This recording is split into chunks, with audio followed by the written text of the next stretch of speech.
I believe in giving credit where credit is due. So before we get into the episode, we are going to name our sponsors. So the sponsors of season 4 are Levo Oil. They were gracious enough to give us a home infuser to be able to make some amazing recipes this season. If you are someone who has been wanting to make infusions at home a little bit easier, definitely check out shop.levooil.com and see if there's something you just have to have in your kitchen. In addition to Temperance Home and Bar. I love Melissa. Melissa has been a true sponsor of our show, working on almost every season with us, and I just love her Botanica. Melissa goes above and beyond to ensure that all of her clients leave super duper happy and are in a better spiritual place than when they came. Please check out the show notes so you can follow her on social media and check out her Etsy page. Let's get into the episode.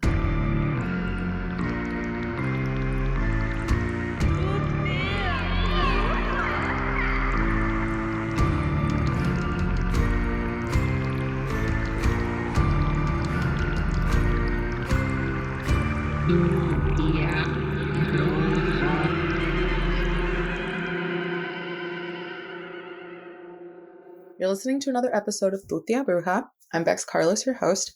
Okay, so before we tune into the episode, I just want to touch on something real quick. You know, we talk about intergenerational trauma. We talk about how rest, it's resistance. But you know what also is resistance? Pleasure. Sex is resistance. You know why? Because we've been taught that it's shameful. We've been taught that it's something we don't deserve to have. And this was upheld by family. This was upheld by religion, and it was upheld by government. All of these pillars are what make the patriarchy work. So as a witch or a bruja or a brujex, whatever title that you specifically use, you deserve pleasure, my love. So like, for example, my grandfather, he was born in 1900, okay? And he had 12 children between his young adulthood and 1959 when he was 59 and he had his last child. 12 of them, right? I think a lot about the fact that he was able to have so much pleasure, but what about my abuela? What about my grandma? And we are the products of what we're taught. You know what I mean? If we're taught that sex is shameful, if we're taught that it's something to be embarrassed about, sex is going to be something that's going to be a lot harder to enjoy. And you owe it to yourself. We all do.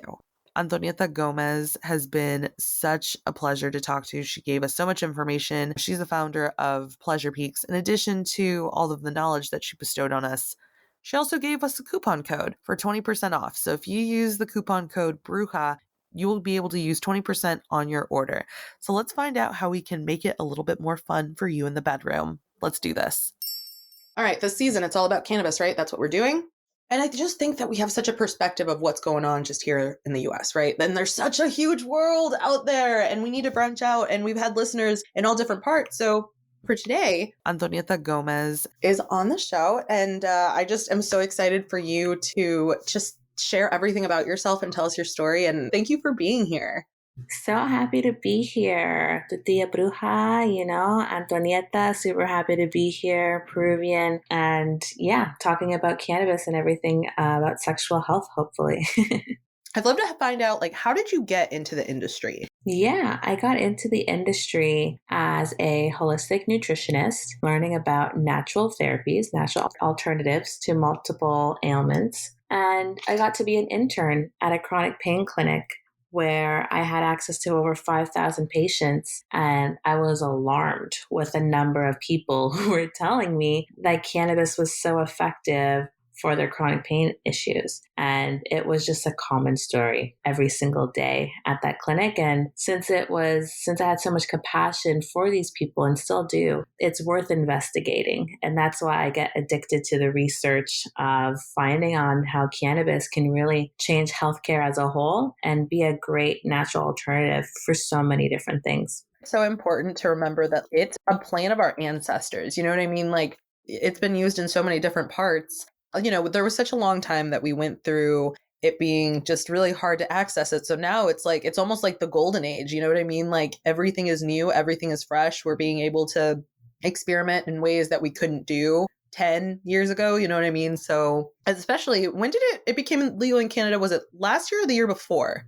We federally legalized in 2018. It has been legal for for medical purposes for over 25 years now. So, what's funny is that I've been in the industry for 8 years now. And 8 years ago, doctors didn't even know that there was a medical cannabis regime under Health Canada. So it just goes to show how big of a stigma and how big of a taboo there is of surrounding cannabis and how much that has stopped us from research, education, and to bringing it to the market as we are today and why it's taken so long. You would think that it took so long for the little light bulb in the head of a lot of creators, but just because time and accessibility and, like you said, research, because I think about sex research, right? Like sex research in itself isn't very old. Like Masters and Johnson, they were out of St. Louis and that was only in the 50s. So it's not surprising to me that we're finally using cannabis as a tool in sex. It is such a useful tool. And that's especially like the area that you work in. So how important of a tool do you think it is? For people who might have, I guess, an issue with having comfortable sex, how vital do you think cannabis could be to them in changing that? It's definitely different from person to person, but what I say is that in sharing these stories, it could be a life or death scenario, and it can be incredibly life-changing. There's so many different reasons to why people use cannabis within the bedroom. Just the list just goes on and on and on. The reason why I started the company in the first place is because there was such a huge demographic of women and vulva owners who were suffering from endometriosis, a condition where you have incredible painful experiences within your vagina or your uterus, or maybe even other sides of the body. We're finding it now, which is really interesting. But this affects 1 out of 10 women. And, if we think about that statistic, 1 out of 10 people on the planet have cancer. And there's not a single person on this planet that doesn't know what cancer is. But nobody knows what endometriosis is, right? And everybody knows what cancer is what I'm trying to say. So with that being said, there's a lot of people who are suffering in silence because we're not able to talk about sex, that we feel that a lot of women feel that they need to provide, to offer sex, to provide sex, to have this a lot of shame and guilt that gets put on them a lot of the time if they can't have sexual experiences like their partner. So it gets hard to talk about, which, is hard to not only talk about with your peers, but also with your doctors. And this is why it takes an average of 8 years to be diagnosed. And it's hard to be diagnosed because a lot of doctors aren't really familiar with it. It's a new diagnosis. But what we're also finding is that we're not looking into natural alternatives. Usually the first thing that they're told is to get a hysterectomy, which is to surgically remove their vagina or their uterus or both, which I think is pretty archaic because when men have penis cancer, we don't cut off their penises. So why are we doing it to women? I find it all fascinating on how the medical industry and the pharmaceutical space bring products to market. And I find that women's sexual health is the least funded area in the body, and it's the least studied area in the body. And I find that so fascinating. I feel like it's almost in fear of to see what we'll find, but it's such a disservice to women and what they do as a part of, I don't know, humanity, bringing in, the future generations to this world. So I just really wanted to fight for them and be there for them because everybody deserves pleasure, and everybody, all races and all genders. And, people that are suffering, I say, if you don't have a healthy sex life, you don't have a healthy life. So these are important conversations to have because once we had shared Katie's story, it's helped so many others. And Katie is one of my first people that I've met in the industry who had endometriosis. And she was the one that I was eager to get to the bottom of what it is and how effective cannabis could be. Because she would constantly say that smoking was the best thing, the only thing that would help for her. None of these pharmaceutical hormonal drugs that she was on with endo, but smoking was helping. And it was interesting being young at the time and eager to learn about natural alternatives and doing my research and finding that cannabis is incredibly effective for nerve pain, nerve inflammation, which is why it's so incredibly effective for MS patients and multiple others. Which is why when I did my research, I was finding that endometriosis is the inflammation of the nerves within the vaginal lining. It didn't really take a rocket scientist to figure it out. I think it takes people who have the courage and the strength to fight for people that are worth fighting for. It's unfortunate that so many people are suffering in silence because we don't talk about it. And these surgeries are happening every day. Katie opted to not have the surgery and to try alternative methods beforehand. She tried cannabis lubricants and said, she wasn't having sex for 6 months prior to that. So after sharing these experiences, she was finally able to have not only just sex, but pleasurable sex, orgasmic sex, almost the best sex she's ever had in her life, which was really wonderful to hear. And she still is very young. And, they're usually diagnosed on this on their late teens to early 20s. And she was 23 at the time, I believe. And she's married, and she obviously wanted to have children. It was a part of her idea. And for her to be that young and to be told to never be able to bear children if she had this diagnosis or even the surgery, really, they were told that it's virtually impossible. And, I think about that all the time because everything I do in my world is to have children. I work so hard to plan and prepare for children I don't even have yet. I don't even have kids, but for the future children, right? So to have those choices be taken away from many, I think is worth raising the alarm and talking about it and seeing what we can do. So that's when we decided to find, different types of cannabis alternatives that could be potentially healing. So the lubricants were great for her to have sex. But the thing with endometriosis is when you're having your menstrual time, it's a lot more painful because it's the shedding of the internal lining. So with that being said, we needed to have cannabis there for longer. And we were trying different types of methods, but the most effective method we were finding was our suppositories. And our suppositories are amazing. You can use them for pleasure and for pain. And these suppositories have hemp CBD isolate in them, and they really provide anti-inflammation properties. And the anti-inflammation finally allows the tissue to heal itself,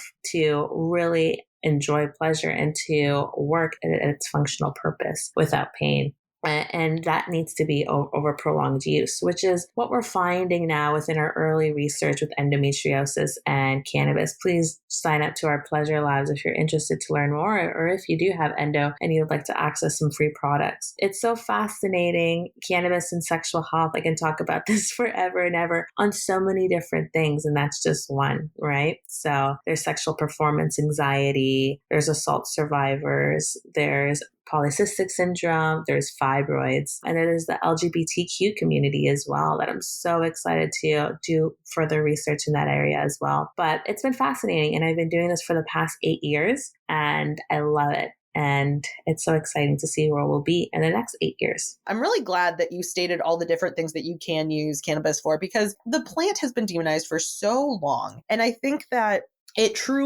could be so revolutionary for so many people if they just try it, and I know for some people, like, they feel it can be a little too much. So like with the topicals and different things like that, what would you recommend for someone who's using cannabis or any type of CBD or something for the first time? What would be like a beginner's product? A beginner's product of using CBD in the bedroom is a great question. It's kind of like the question that I get asked all the time, like, what's the best strain for sex, right? I think what I love about this question the most is that it's subjective. And I think that's what I love to challenge people on when it comes to their sex and sexuality. So you asked me, what's the best starter product?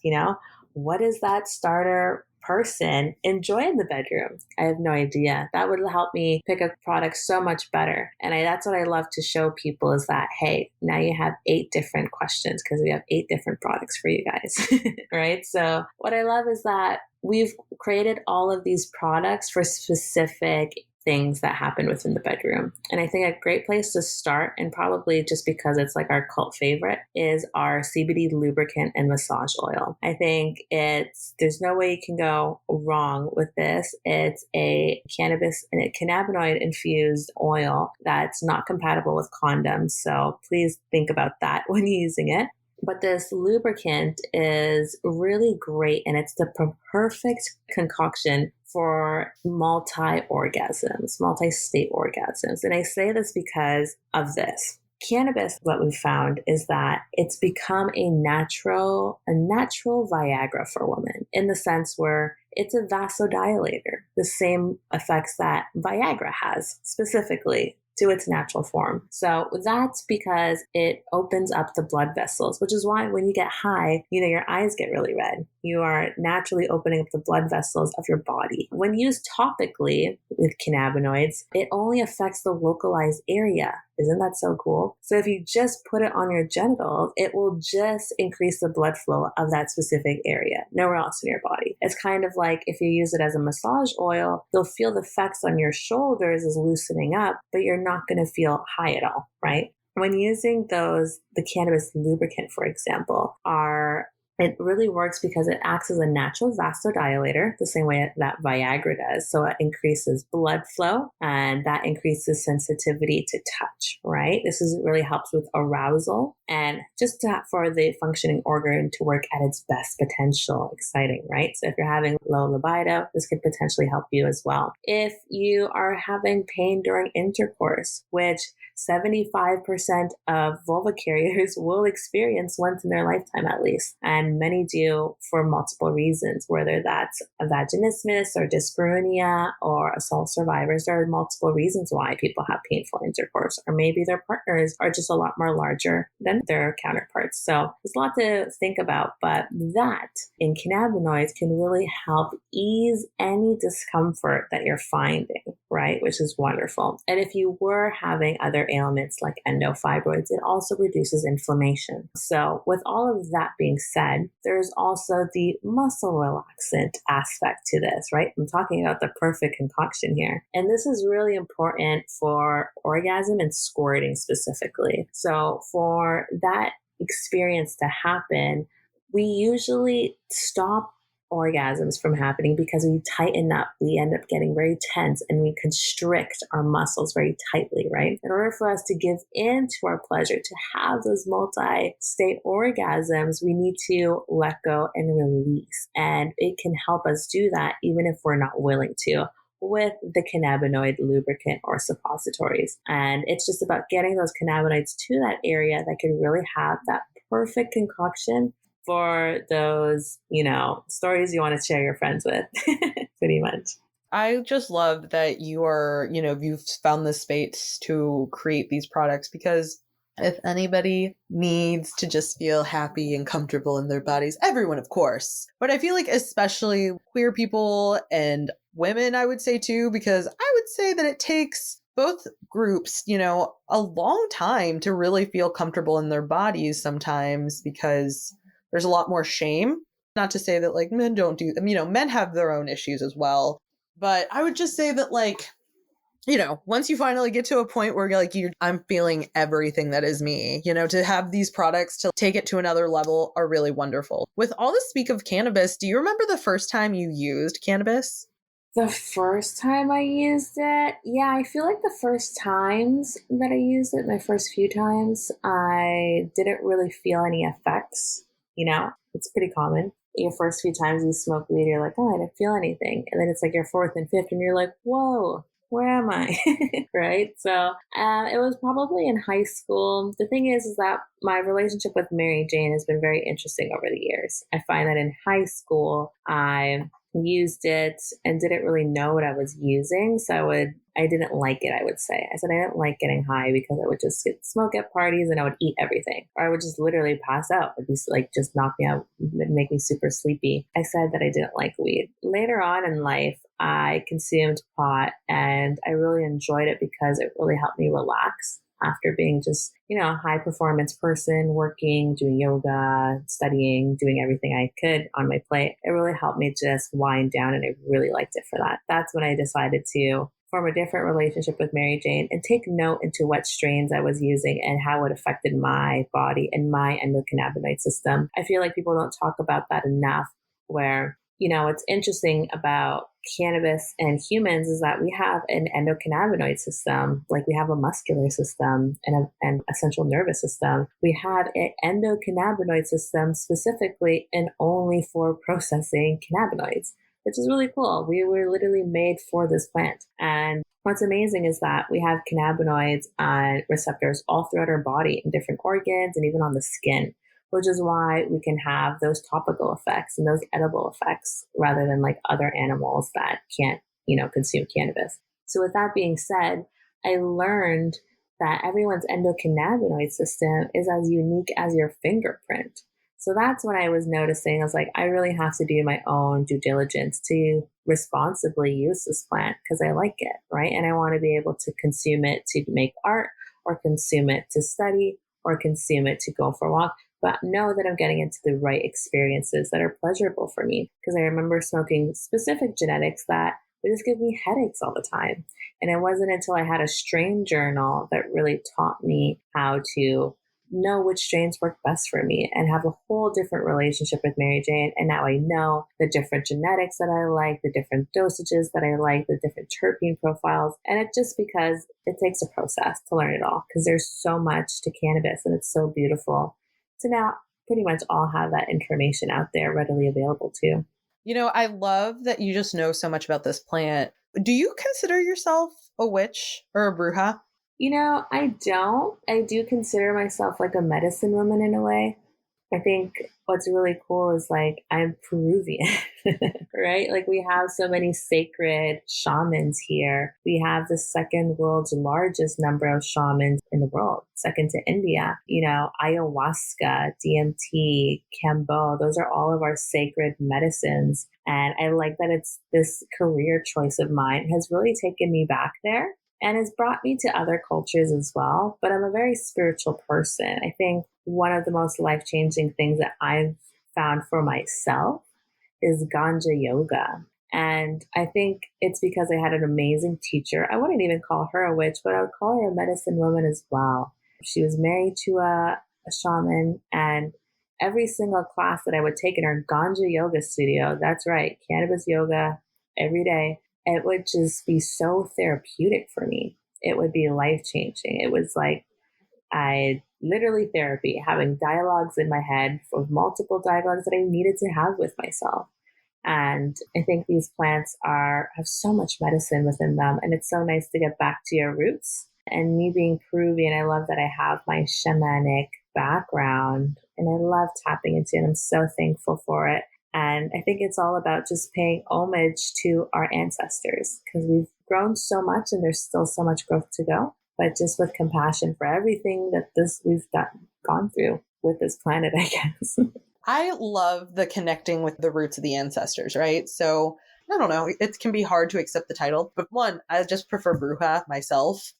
Green witchery is when you just know things about plants and you're knowledgeable about plants. So you're a cannabis witch, in my opinion. I'm definitely one for sure. Are you familiar with intention smoking? Yeah, for sure. I think what I love about intention, that totally goes back to like what I was just mentioning. It's like how this career has brought me into other cultures like Tantra. And that's, you know, East Asian cultures. And it's so beautiful what they've done in India. And that is what I love about Tantra is that they've used a lot of cannabis within their ancient practices. Oh, let's just start there. Like, I'm not starting anything new. Cannabis being used for sex, for healing, has been actually been like going on for thousands of years, guys. Like, how wild is that? And what I find that's so cool, if you look at these ancient Sanskrit, is that they smoke with intention. And yeah, 1,000% smoking with intention, we would do at the beginning of every Ganja yoga class, right? It's so important. Intention is important with absolutely everything in life. And what I love about Tantra is a philosophy and a practice. And within it being a philosophy and a practice like yoga, very much, there's so many ways that you can interpret it, and there's so many ways that you can bring it into your life. But what I love about Tantra is that it's radical not even self-love, it's radical love, period. And you can bring this into multiple areas in your life for healing. And I think when it comes to sex, there's so much sexual healing that needs to happen, especially with, you know, generations of rape culture and patriarchy and, you know, the society structures of capitalism and how they've degraded like women, period, you know, and all of those things and religion as well. So I think that we all have sexual healing to do, and we can only start if we have these conversations, right? And I think that starts with making these things less taboo and a lot more easy to talk about, being a lot more sex positive and having those conversations. So I think that smoking intentionally, hell yeah. Because like I meditating with cannabis, it's perfect, you know? And I think we all need to do a lot more of that for sure. I think it would help everyone. Truly a chef's kiss. 100%. Yeah. I don't know. I'm trying to be more intentful with like everything in my life. Doesn't mean I succeed, but I try. Thank you so much for being on the show and for this conversation. It's been so fascinating, and I feel like just gained so much information. How can we support you and your business and keep up with you? Yeah, I would love for you guys to try our products. We have CBD products available. Let me just share with you guys like this crazy empire that Pleasure Peaks is, because I'm pretty fucking proud of it. It's been 8 years. We do pleasure tantric cannabis couple retreats in Hawaii and Jamaica. So if you want to come to one of our crazy hedonistic cannabis crazy experiences, sign up for our wait list because it is growing. Try our products if you want to get, you know, a little bit help in the bedroom, whether that's, you know, using our CBD capsules to mitigate those PTSD experiences like myself as an assault survivor, or using our suppositories. They're also for anal and vaginal play. And our lubricants, like, oh my God, if you want to like just try to orgasm, because like I think quarantine has been so much fun. Everyone's like masturbating in these creative ways, right? So using cannabis lube is a whole other game, which is really fun. And I would challenge you to like use it without toys before bringing on toys, because there's so many layers to it. And yet again, bring that intention with the lube. Oh my God, that's some bruja shit right there. For sure. Or even using the suppositories anally too. That's like incredible. We also have bath salts if you're a person that is like very high stress or high strung and have a lot of stress within the body, or you have, you know, some pain points that can really help you get into an intimate mood. It also does have essential oils like rose, which is very sexy. So do check out our products. We got a bunch of things. And I love our Pegasus and Unicorn pills. There are sexual health supplements that just make sure that you have optimal sexual health in terms of your organs and functions. And they're just so sexy. Like, it's so amazing. It's like the best self-love you can give yourself. It's just like a lot of really great natural herbs that are really good for libido, hormones, and like optimal health. On top of that, we have like a pleasure school and a virtual safe space for assault survivors who are the pleasure curious. So you can check that all on our Facebook group. And yeah, I would love to give you guys a discount code of 20% off. I'll make sure that, you know, she shares that with you all. Whatever you want to name it, I'll name it. And something cool. yeah, like Bruja. We'll put like Bruja for like 20% off. Thanks so much for having me. I think it's so important to share these stories of people of color in the space. I also started the Cannabis Built by Blacks Expo to highlight Black leaders in the industry, because I am a Black Peruvian woman, which is pretty wild. So we're 100% Black, female, LGBTQ owned and operated. And yeah, thanks so much for having me, Liv. This has been super fun.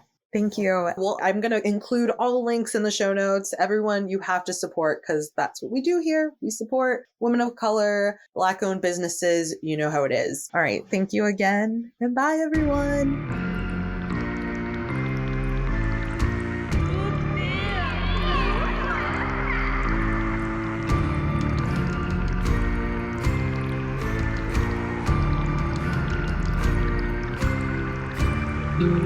Yeah.